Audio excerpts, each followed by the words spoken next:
Good day. Today I want to show you how you can make a voiceover recording without having a treated space. Yes, it is possible and it is very affordable. It is gonna, however, cost you some money, but instead of paying $10,000 or plus dollars into a vocal booth, you can use this anywhere in the world, wherever you are. Like in a hotel room, at a friend's house, in your living room, even in your bathroom, if you do some minor tweaks. Is it going to cost you money? Yes, it will. So this is not a tutorial about free plugin work. Yes, we're going to use plugins, VST and VST3 plugins.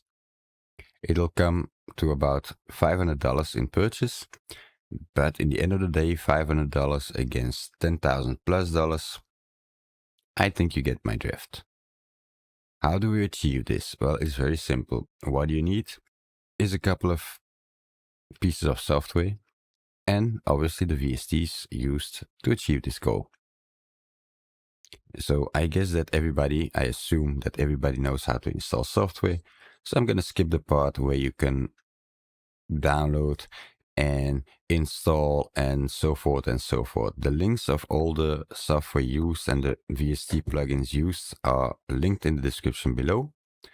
For your ease and access, just follow along and you'll be able to do just as well.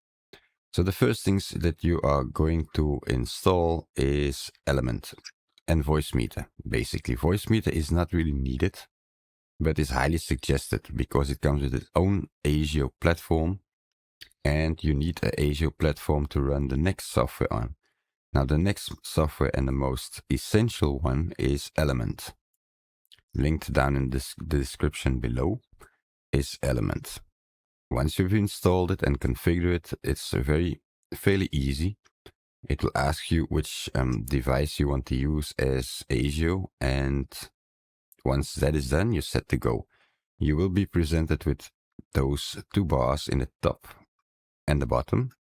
So your input and your output. Now, what is Element? Element is a VST host for both VST 2.4 and VST 3. You can use both of them simultaneously, mix them up, and so forth. The first thing that you need to do is go and get yourself Waves Central. Yes, from Waves plugins. So you will go to their website and you just get yourself the free version of Studio Rack. Then you plug it into this interface and you open it. Then what you do, you purchase yourself a license of Clarity VX Pro, which comes at about $200 on a discount.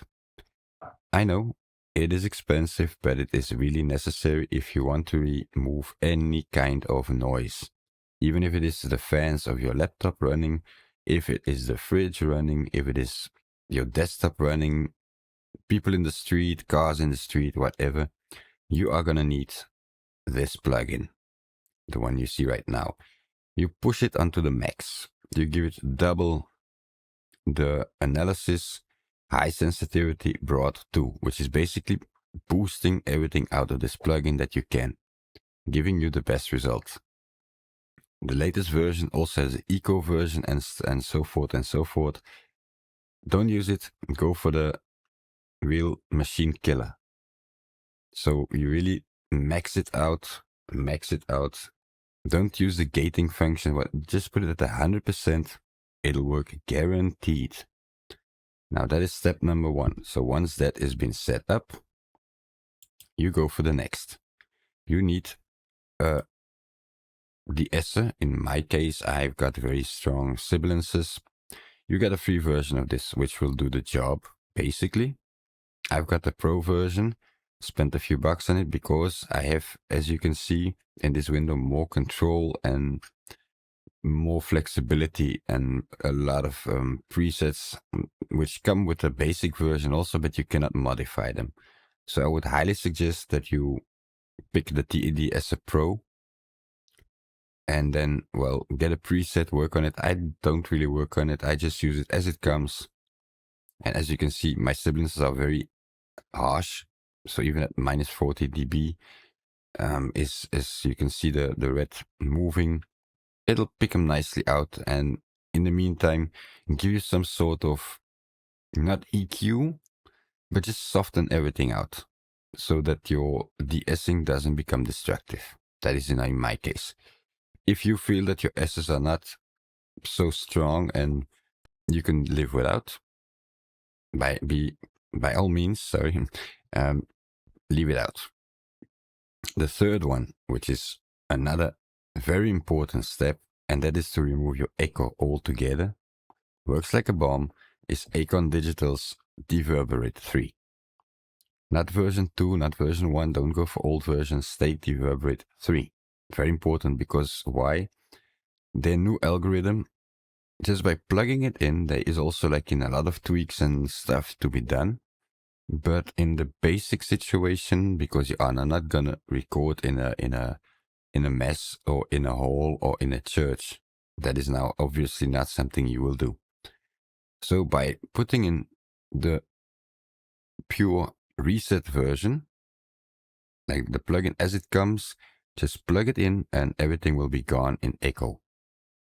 Now, take in mind that you'll have to put a certain amount of input volume. That is why you must be above -12, preferably, in input decibels, so that the algorithm and the plugin doesn't start artifacting your voice, so that it doesn't give you that watery, wobbly sound. That is now step number 3.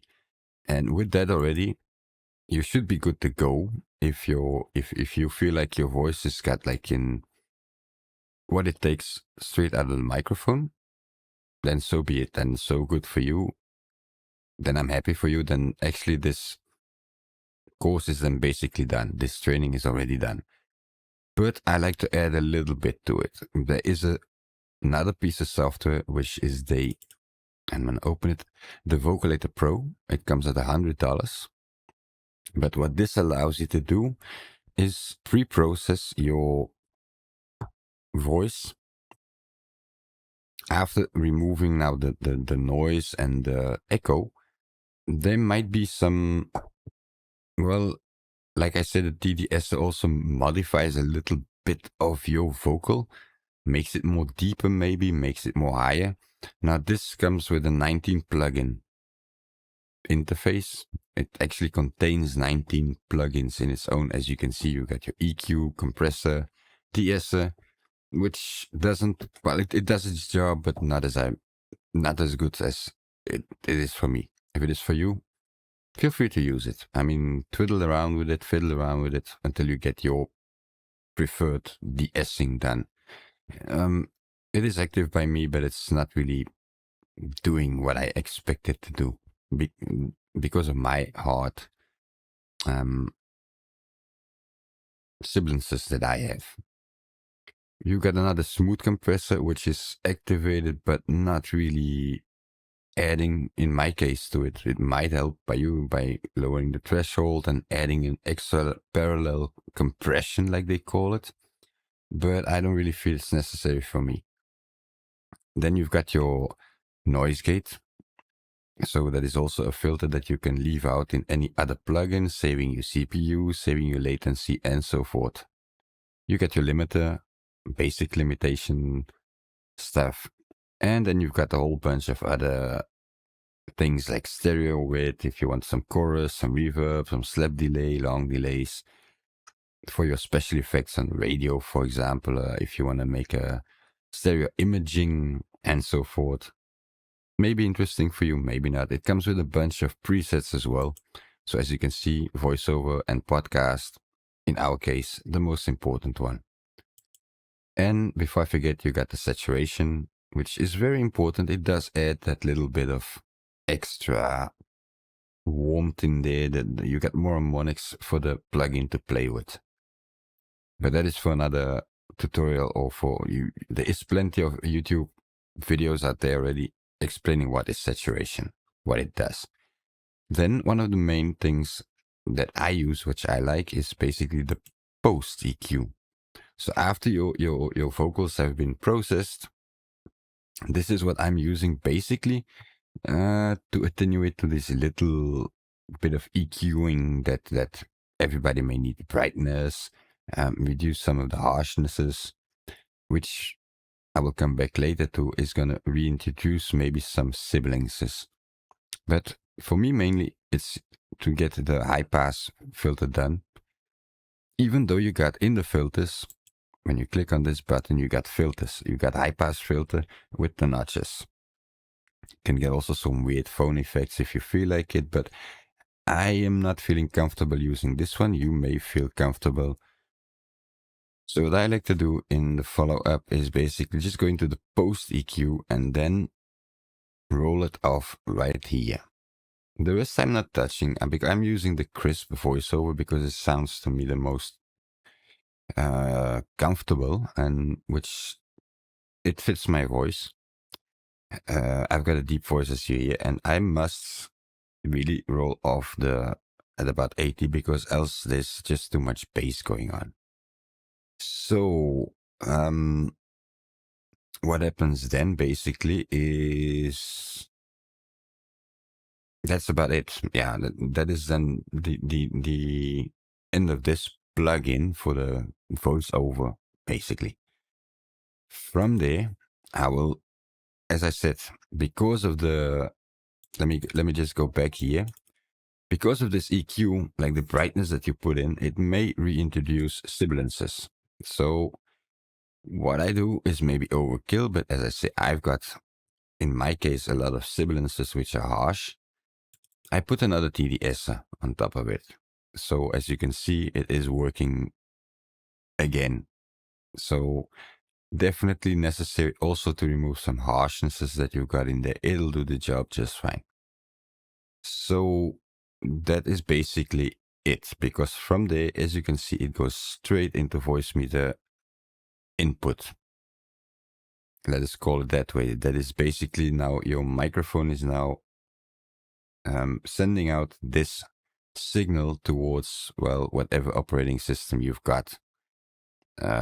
Windows in my case. I'm not sure if it actually works on Mac. I never tried it. If it does, well, that's great, but that is now in my particular case. And then from there, well, as you can see, you go into your DAW. Here it is. And it'll be recorded as such. So this has been the whole session. I've been recording it in Adobe Audition. And I will be exporting it towards now the video that you're seeing. So yes, that is basically the couple of steps that you make. But as you can hear, there are no echoes. There is no excessive plosives there. No excessive essing. So everything is done before it reaches your DAW.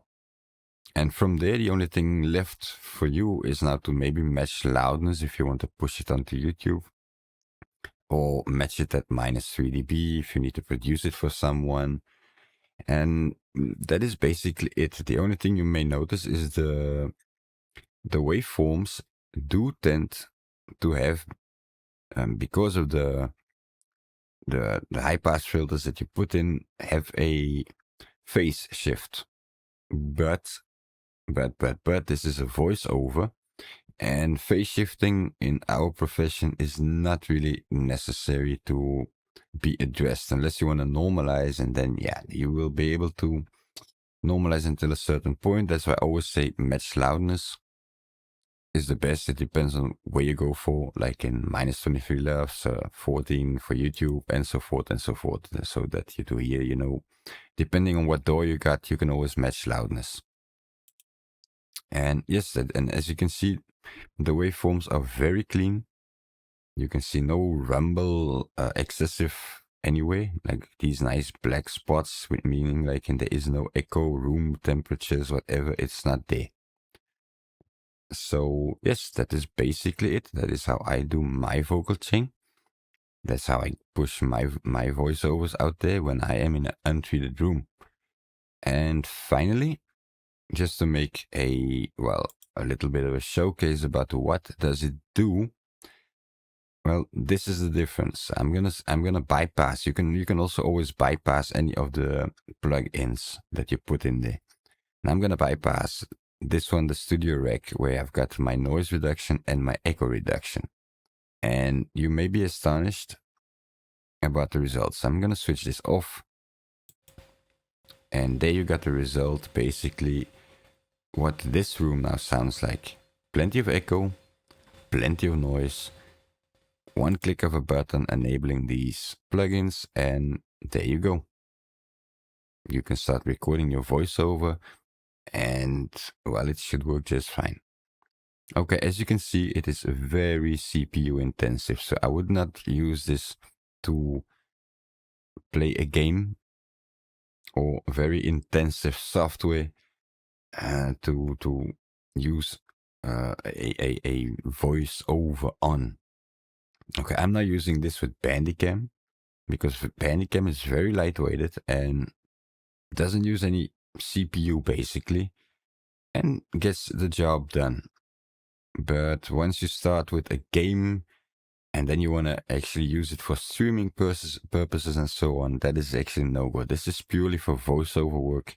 You record your voice, you record your gig, and then obviously in your DAW, once you're done, you will see the results. You can do some minor tweaking if needed, but in my case, I just use it as it is. And then, yeah, you cut out your breaths or your unwanted clicks. If there's also plugins for that, but overkilling the machine, that is also you're gonna have pops and cracks and stuff. This is already just to get your voice in a clean and roomless, like in dead room kind of a way into your DAW. And so it'll make it possible for you to record anywhere in the world where there is like in modest to no sound disruptions.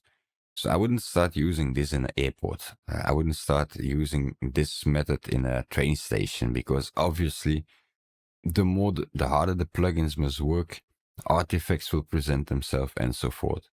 But my main goal is to show that you do not have to have a vocal booth in your house or a fully equipped home studio with acoustic treated walls and everything in order to achieve the same result. That is my main purpose here.